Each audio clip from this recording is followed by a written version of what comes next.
Hello, knowledge seekers. In this episode of 20-Minute Books, we dive into the depths of evolutionary biology with Richard Dawkins' seminal work, The Selfish Gene. In this groundbreaking book, Dawkins revolutionizes our understanding of natural selection, positioning genes as the central architects of evolution and framing them as selfish entities, tirelessly working to ensure their own survival and replication. Dawkins's lucid prose unravels intricate biological processes and illuminates how apparently altruistic behaviors in the animal kingdom can be interpreted through the lens of gene-centric evolution. This provocative perspective challenges us to view life on Earth not as a struggle between organisms, but as a complex dance of genetic strategy and competition. The author, Richard Dawkins, is a distinguished evolutionary biologist whose contributions have not only sparked debates within scientific communities, but have also engaged the wider public in discussions about science, religion, and reason.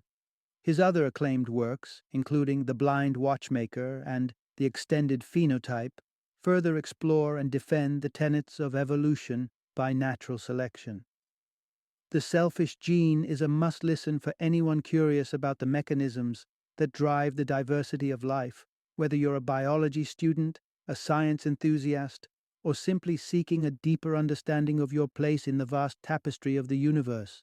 Join us for a 20-minute journey through the core ideas of a book that continues to shape the way we think about nature and our own behavior within it.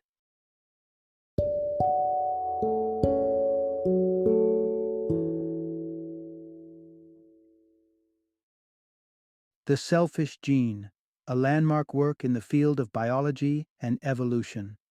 Introduction: The Dawn of Life, How Competition and Scarcity Fueled Evolution. Imagine Earth over 3.5 billion years ago, a savage world where molecules swam freely in a warm, organic brew. Among these molecules, one stood out for its extraordinary talent. It could make copies of itself. Meet the first replicator, a molecule with the unparalleled ability to spawn duplicates, painting the prehistoric world with strokes of its own genetic brush. Now, picture a word as a chain of individual letters. In the same way, these replicators were composed of building block molecules, each one a character in the genetic text. A replicator would pull from the surrounding chemicals, assembling counterparts until a new chain, a close mimic, was formed. This original replicator swept ahead in the race for existence, outnumbering those mundane molecules that lacked its self-cloning magic. But with replication came errors, tiny molecular typos that produced offspring with variations. Some of these new replicators copied themselves faster, others more faithfully.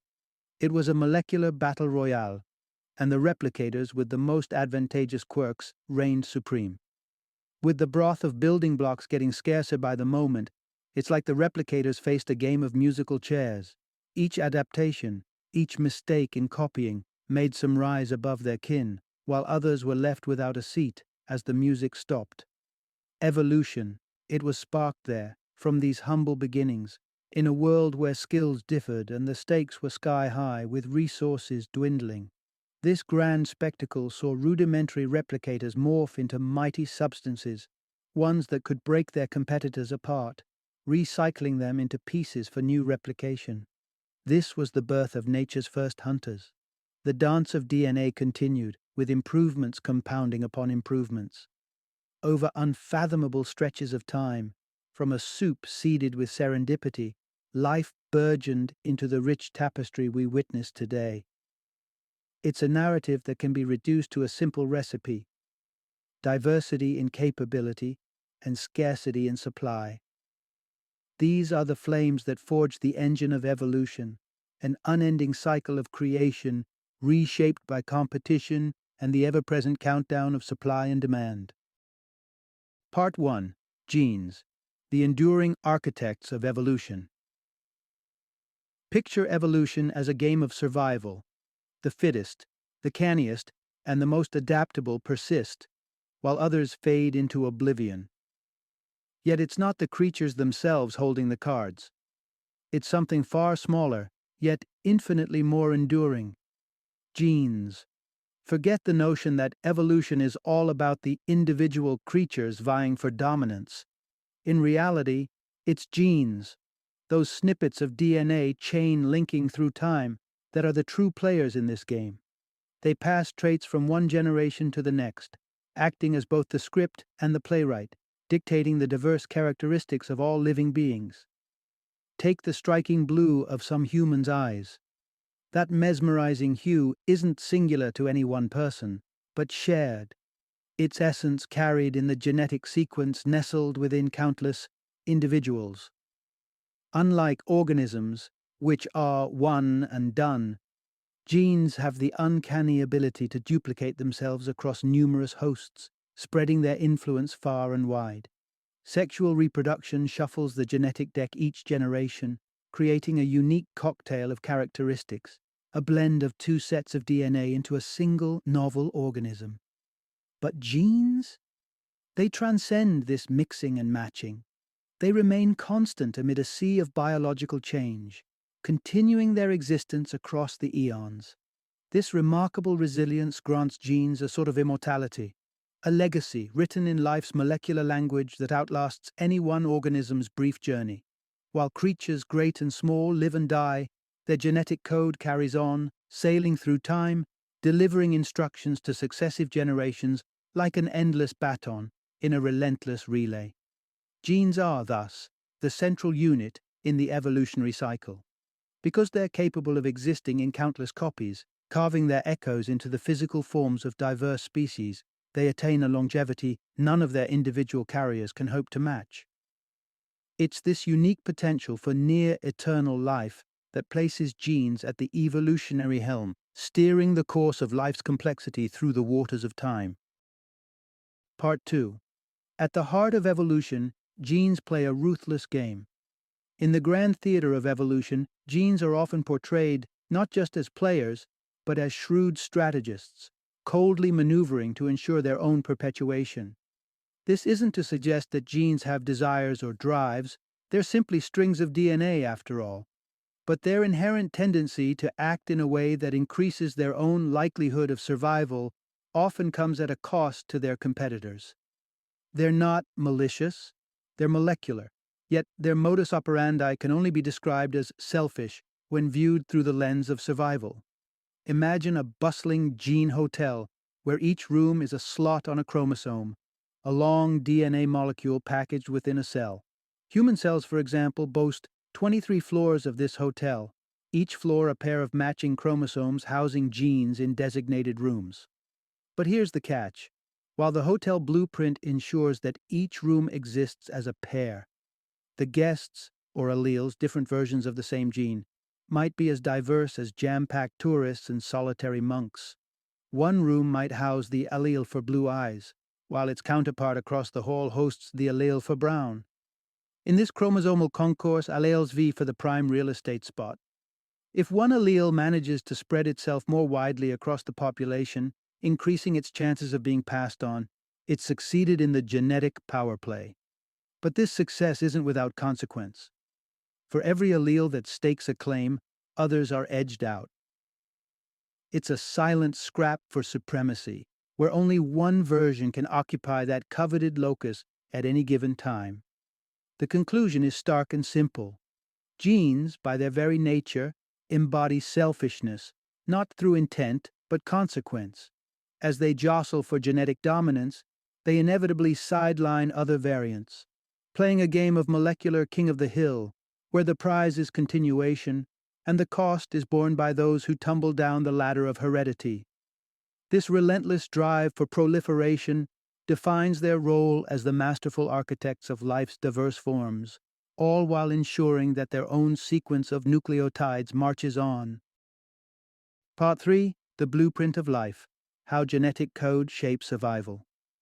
All genes share a common composition, intricately coiled ladders of DNA, each rung crafted from just 4 molecular building blocks: adenine, A, thymine, T, cytosine, C, and guanine, G. It is the infinite combinations of these 4 nucleotides that inscribe the vast lexicon of life's designs, with each gene encoding a snippet of biological text that spells out traits as distinct as a leopard's spots or a giraffe's towering neck. Like words formed from alphabet soup, these sequences of A's, T's, C's, and G's compile into biological instructions, directives that guide the construction of each organism's physical form.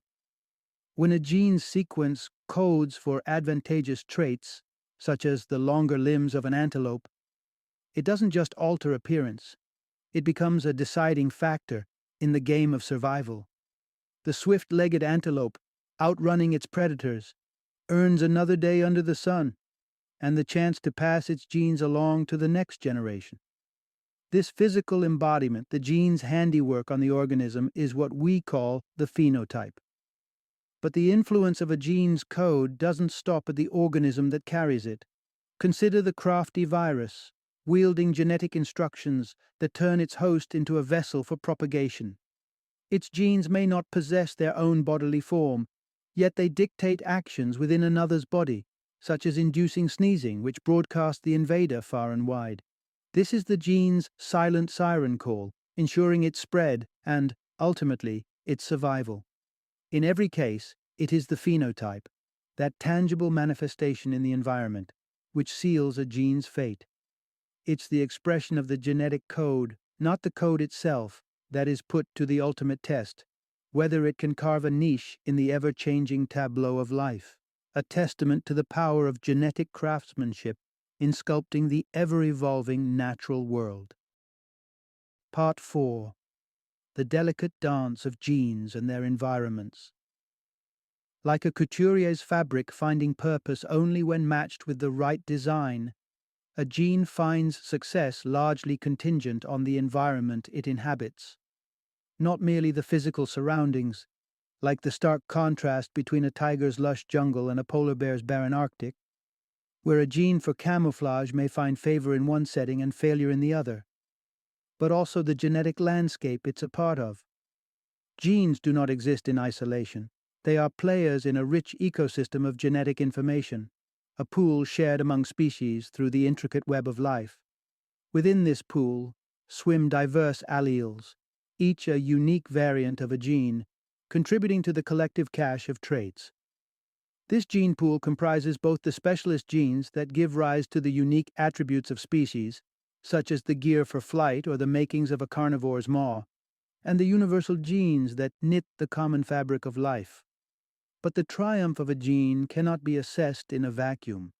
The value of a sharp-toothed gene, while self-evident for the hunter, may be moot in the herbivore's genome without the supportive suite of genes that enable the digestion of flesh.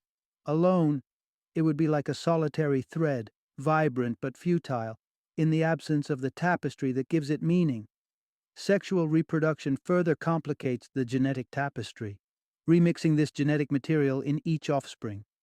Every individual thus becomes a mosaic of alleles, a unique combination where some patterns elevate and others hinder its survival. Imagine a bird whose wing and tail lengths are determined by separate alleles. The advantage is only pronounced when both alleles are present, conferring agility and speed. A lone, lengthy feather without its complement may instead disrupt the bird's aerodynamics, a clear demonstration of how one allele's success is sometimes inextricably linked to the presence of another. Thus, the survival of a gene is attuned to the twin melodies of its physical world and its genetic companions. It's a duet of adaptation and combination, where a gene's fortune is bound to the symphony of life's varied conditions, a symphony in which every note matters. Part 5. Life's Workers Unite. The collective collaboration of genes within organisms. An organism, in all its complexity, is a marvel of cooperation among genes. Each gene contributes a trait, maybe the swiftness of a gazelle or the stealth of a tiger, that can turn the tables on survival, making the creature more adept at passing on its genetic gifts. This survival translates to victory for the genes, seeing their legacy continue in future generations. But how do these fundamentally selfish genes come to forge alliances and build intricate beings like humans. It's a matter of shared interests. Within the confines of one body, genes ride the same vehicle towards a common destination: the successful replication and dissemination of the organism's gametes, eggs or sperm. Think of it like a crew on a spaceship, where every member, despite personal ambitions, works toward the unified goal of reaching a distant planet. Similarly, the genes in a body, though inherently self-serving, align in their mission, co-creating a vessel, be it a lion, a daisy, or a human, to perpetuate their existence. And yet, this fellowship crumbles beyond the individual host's boundary. A tapeworm, snug in its host's intestines, crafts a separate narrative. While sharing living quarters, the tapeworm's genes follow a distinct script, focusing solely on their own lineage's continuity. They're neighbors, not collaborators, with no shared stake in the reproductive success of the host's genes. The organism, then, is a marvel of genetic architecture, a machine where the genes have mustered their blueprints to assemble a living entity. This entity, in turn, serves as both sanctuary and vessel for the genes, devoted to nurturing and dispatching the next generation of these molecular master builders. However, this genetic camaraderie within an organism raises questions about interactions among separate organisms. If genes operate through self-interest, it would stand to reason that organisms guided by these genetic directors should exhibit selfish behavior too. But life has surprises in store. There are times when organisms defy the expectations, banding together or even sacrificing their own interests for the group, hinting at deeper layers in the tapestry of evolution. Layers where altruism blooms amid the fields of selfish genes. Part 6. The Genes Playbook. Crafting instincts and behaviors for life's stage. Life teems with split-second decisions: a bird snatching a fluttering butterfly, a deer leaping into the thicket at the crack of a twig. These aren't pondered choices, but instinctive behaviors, the handiwork of genes coding not just limbs and leaves, but also the neural blueprints guiding their host's actions. When a gene spins the web of an organism, it doesn't stop at the physical form. It goes one step further, scripting the brain's responses to ensure the organism can swiftly navigate the gauntlet of life. Behaviors are the organism's immediate responses, enabling it to interact dynamically with the ever-changing environment. These responses arise from deep-seated rules etched into the brain's circuitry by the genes, much like a programmer etching code into the silicon of a computer. However, these genetic instructions can't anticipate every curveball nature might hurl. The vast potential for variation means that behaviors are often guided by flexible principles rather than rigid directives. Imagine a genes rule pushing an organism towards the sweet satisfaction of ripe fruit, a dietary beacon for early human foragers. Fast forward to modern times, and these same cravings contribute to rampant health issues amid a sea of processed foods. But the genetic script is not entirely inflexible. Through learning, an organism tests the waters, remembering outcomes and adjusting behavior to fit new contexts. By storing these experiences, it refines its instinctual playbook. Moreover, simulation allows for mental dry runs, forecasting the consequences of actions without ever lifting a paw or fluttering a wing. This gift of foresight is evolution's seatbelt, cautioning against perilous leaps and guiding the strategy of survival from an internal mind's eye. So genes, with their far-reaching influence, do more than construct vessels. They craft behavior, the dynamic interface between organism and environment, programming their creations with survival strategies deeply woven into the neural fabric of life. Part 7. Nature's Game Theory: The Equilibrium of Competitive Behaviors. Within the bustling communities of life, where each creature fights for sustenance and space, every interaction is steeped in strategy. As individuals vie for the same prize, these encounters can escalate to a game of dare and bluff, a game where behavior itself is the currency of survival. Just as genes vary, so too do the behaviors they encode, from the timid to the bold. Each organism's tactics are weighed in the balance of life's competitive arena. The fate of these strategies is not only shaped by their own merits, but also by the prevalent behaviors in the surrounding population. Imagine a flock where three distinct social strategies emerge. The doves epitomize pacifism, favoring flight over fight at the slightest hint of conflict. Hawks embody aggression, never shunning a clash, ready to duel till they draw their last breath or the opponent backs down. Then there are retaliators, the diplomats of avian society, placid as doves until provoked, wherein they channel the fierce spirit of hawks. Introduce a hawk into a peaceful dove congregation, and the intruder reigns, unchallenged, reaping the rewards of its boldness. As the hawk's advantage grows, its numbers in the flock swell. But a hawk-dominant society becomes its own downfall, as relentless skirmishes lead to injuries and the costs of aggression rise. It is then that the doves, once diminished, find their moment as their competitors incapacitate one another. In this shifting landscape, neither pure dove nor hawk strategies can maintain a stronghold. Each can be overturned by the other, given the right conditions. They lack what game theorists call an evolutionarily stable strategy, a strategy resistant to invasion by alternative tactics. Enter the retaliator, the judicious bird, using force only when forced. It's a measured approach, benefiting from the restraint of doves and the resilience of hawks without succumbing to the excesses of either. Against such a strategy, neither the foolish bravery of hawks nor the excessive caution of doves can gain ground.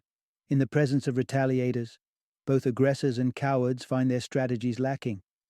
In this struggle for balance, competition breeds a stable pattern, a stasis of behaviors within a population. It's a dance of actions and responses, a delicate equilibrium poised on the fulcrum of choice, the outcome of countless decisions that could tip the scales of survival. Part 8. Unraveling the selfish roots behind nature's selfless acts. In the vast tapestry of life, woven with strands of survival and sacrifice, we frequently encounter behaviors that seem to defy logic, selfless acts that endanger the actor while benefiting others. A mother bird risking her life to protect her chicks seems to embody pure altruism. But peel back the layers, and you'll find the same genetic selfishness subtly directing even these heroic deeds. Indeed, genes are the masters of long-term strategy, coding not just for survival of the fittest, but for the fittest survival of the gene itself. And while genes lack awareness, they embed within their hosts behaviors that ultimately serve their own interests. Surprisingly, this can manifest in actions that, on the surface, look downright altruistic. Consider the common genetic currency shared among relatives, with kin carrying replicas of the same genes. The sacrificial act of a parent appears altruistic, but effectively promotes the prolonged journey of its genetic code in its offspring. Thus, while the adult bird may feign injury to luring predators away, ostensibly losing the chance at future offspring, it's in fact ensuring the survival of the genes already passed on. But the bonds of kinship come with a certain calculus of care. While the love of a parent for their offspring seems boundless, the offspring's reciprocity has its limits. A parent's investment in their children is paramount. Their priority is ushering their genes into the next fertile generation. Offspring, on the other hand, need not expend as much on their progenitors, for their genetic journey hinges far less on their parents' continued existence. Therein lies the asymmetry. A weighted scale of genetic interest directs selflessness one way more than the other. This is the enigma of the genetic agenda. Acts of sacrifice are strategic moves in the perpetual game of gene propagation. Genes orchestrate these deeds, not for the sake of the organism itself, but for the silent, selfish desire for replication that lies at the heart of all life. It's a cunning ploy, one where the gene leverages the guise of altruism to ensure its own enduring legacy. Part 9. The Synergy of Selflessness. How Cooperation Trumps Solitude in the Game of Genes. In the complex web of life, interactions often mimic the mechanics of a game. Some encounters are starkly competitive, a zero-sum clash where the fortunes of one directly diminish the other. When a cheetah lunges for an antelope, one will feast and the other will flee or fall. Yet not all of nature's exchanges are so cutthroat. Many are not zero-sum at all. Consider instead the non-zero-sum scenario, where each participant competes not against each other, but against an environmental bank stocked with the currency of survival, be it food, shelter, or another form of sustenance. Here, rivalry needn't be the rule. Instead, organisms can find a mutual advantage in cooperation, choosing alliance over antagonism to outsmart the challenge before them. Cooperative strategies often arise in nature, where the game seems less like a duel and more like a dance. Organisms might traditionally compete, but in certain contexts they pair up, boosting their combined chances of survival. The resulting acts of mutual altruism, though fundamentally rooted in self-interest, pave a pathway to success for both parties. A striking suite unfolds between the hard-working ants and their unlikely partners, the aphids. As ants harvest the sweet liquid produced by these sap-sucking insects, they, in return, offer protection from predators. The relationship seems, at first glance, to be one-sided, but it's a symbiotic tango that enhances the well-being of both species. This dynamic has evolved so harmoniously that ants are known to nurture and shield young aphids within the safety of their colonies. A stark example of nature's cooperative trade-offs.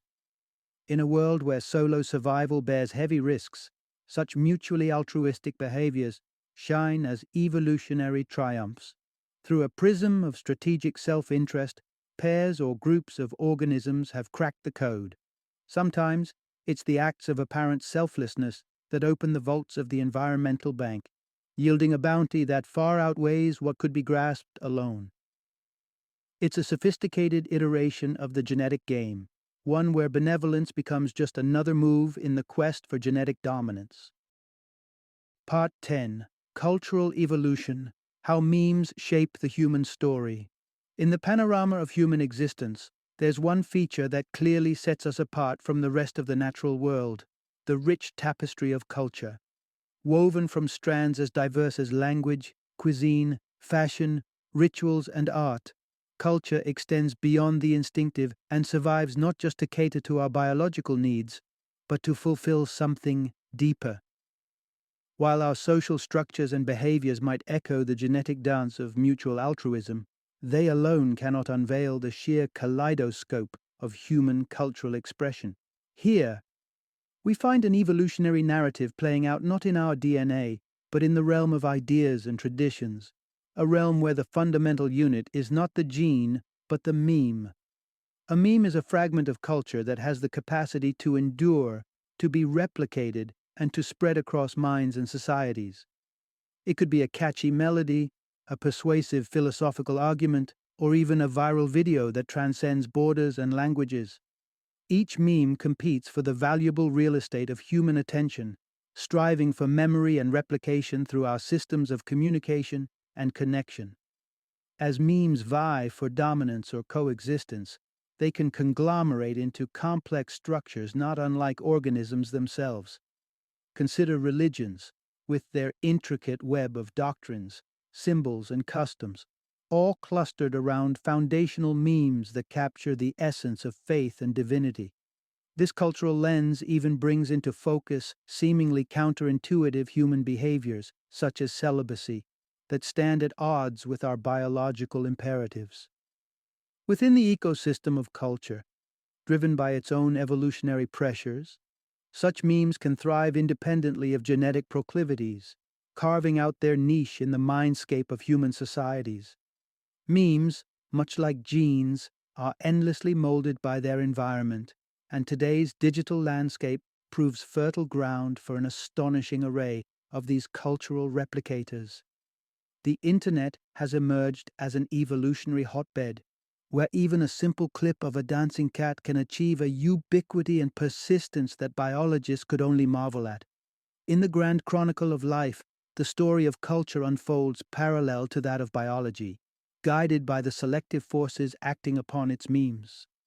It is through this prism of cultural evolution that we come to appreciate the depth and dynamism of human creativity, the extraordinary capacity we have for shaping, sharing, and immersing ourselves in the collective inventions of the mind. Part 11. The Human Prospect. Leveraging Foresight Against Genetic Destiny. Within the relentless ebb and flow of evolutionary strategies lies a landscape where certain approaches, such as mutual altruism, yield a communal advantage. Stable strategies emerge, survival spectacles, where hawkish aggression and dovish retreat each play their part. Yet, predictable patterns can give way to less advantageous outcomes when the cost of conflict weighs heavily on all. Caught in a world where hawks and doves spar over existence, it's clear that a ceaseless cycle of confrontation and retreat spells ruin for both parties. The hawks might triumph over the meeker doves, but their victory is Pyrrhic, marred by the wounds of their own aggression. It's within this dilemma that a grand accord, a conspiracy of doves, becomes the most favorable outcome for the collective. By universally adopting the dove's flight, they eschew the transient gains of the hawk for the enduring safety of pacifism. Nature's creatures, blindly scripted by their genetic code, lack the capacity to conspire in this way. Genes lack foresight and cannot strategize beyond the immediate imperative to survive and replicate. A principled pact of universal peace is beyond their grasp. Humans, however, are a different matter. Our ability to anticipate, to envision the repercussions of today's actions on tomorrow's world sets us apart. This foresight, steeped in our culture and shared memes, gives us latitude to step beyond the strictures of biological programming. Though we harbor the same selfish genetic impulses found throughout the natural kingdom, it's our conscious insight that affords us the chance to transcend them. By recognizing the broader horizon, we can choose cooperation over competition, sustainability over short-term success. Through this, we are poised not just to engage in the conspiracy of doves, but to aspire to a higher tier of genuine altruism that lies outside the realm of biological instinct. As architects of our destinies, wielding the pen of foresight, we have the opportunity to chart a new course, one that navigates the pitfalls of our genetic inheritance and steers toward a future shaped by intention, collaboration, and shared prosperity.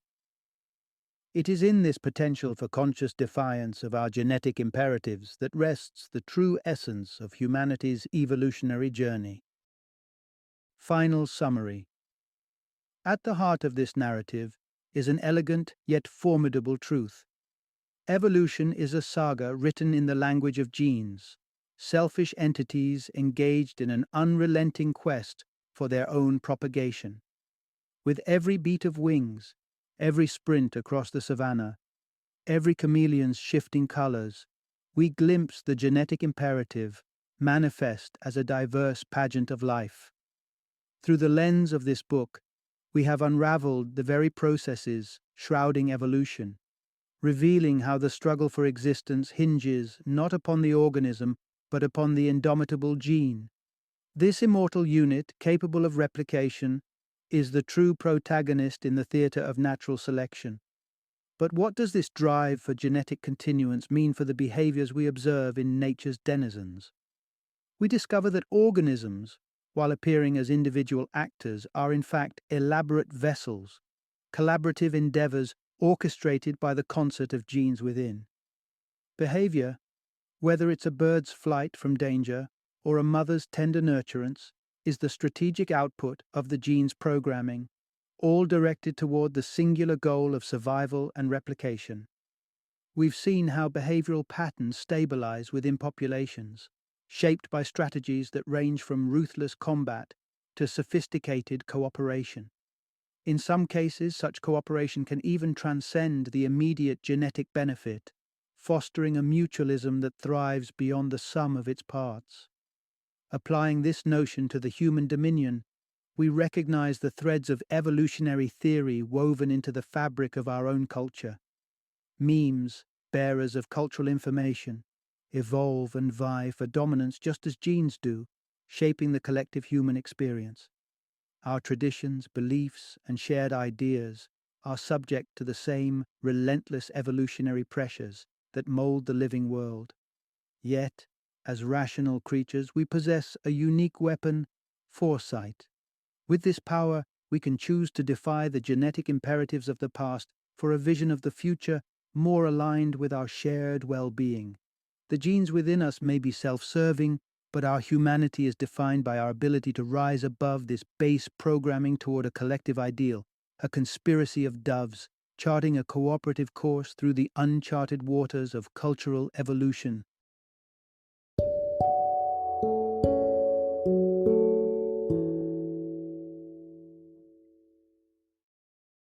Thank you for joining me today on this journey of learning and discovery as we explored the insights of another thought-provoking book in our growing library of knowledge.